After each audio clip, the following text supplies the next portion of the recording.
ಅದಕ್ಕೆ ಬೇಕಾದ ಅನುಕೂಲತೆಯನ್ನು ಅವರು ಮಾಡಿಕೊಟ್ಟಿದ್ದರು.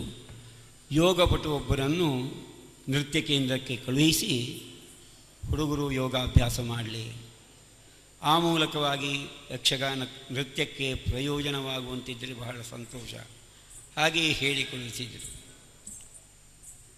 ಇವ ವಿನಯ ಭಟ್ ನನ್ನ ಮಗನ ಮಗ. ಇವ ಬಡಗುತಿಟ್ಟಿನ ನೃತ್ಯವನ್ನು ಅಭ್ಯಾಸ ಮಾಡಿದ್ದಾನೆ. ಹಾಗೆಯೇ ಯೋಗಾಸನಗಳನ್ನು ಮಾಡ್ತಾನೆ.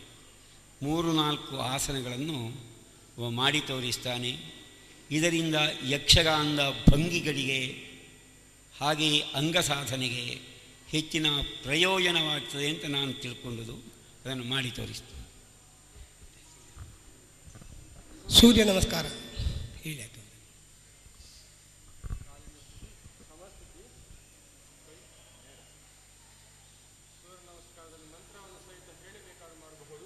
ಹಾಗೆಯೂ ಮಾಡಬಹುದು.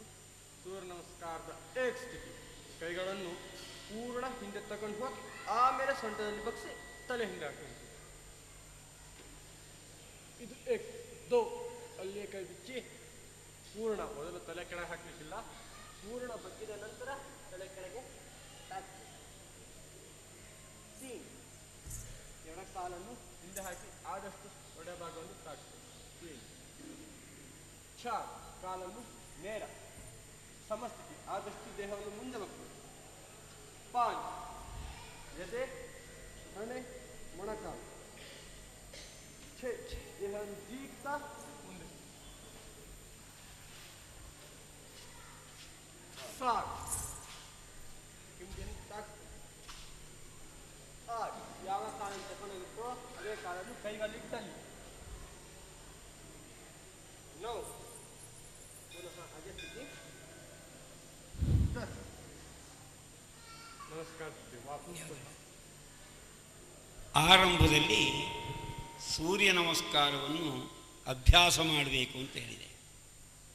ಇದರಿಂದ 4-5 ಆಸನಗಳನ್ನು ನಾವು ಪ್ರಯೋಗಕ್ಕೆ ತರುವುದಕ್ಕಾಗ್ತದೆ.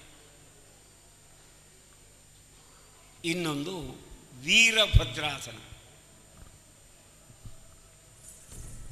ಅಗಲ ಎಡದ ದಿಕ್ಕಿಗೆ ಪೂರ್ಣ ತಿರುಗಬೇಕು, ಕೈಗಳು ಪಕ್ಕ ಬಗ್ಬೇಕು.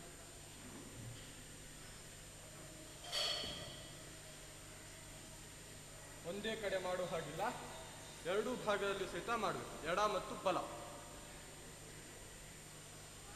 ನೇರ ಎದೆ ತಿರುಗಬೇಕು, ನೇರ. ಅದರಲ್ಲಿ ಇನ್ನೊಂದು ವಿಧಾನ, ಇದರಲ್ಲಿ ಪೂರ್ಣ ತಿರುಗಿ ಕೈಗಳು ಮೇಲೆ.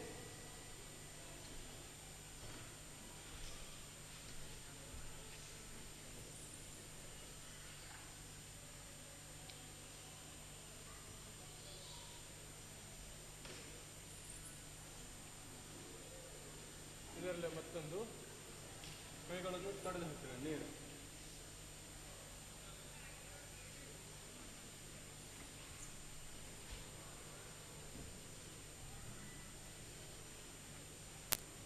ವೃಕ್ಷಾಸನ.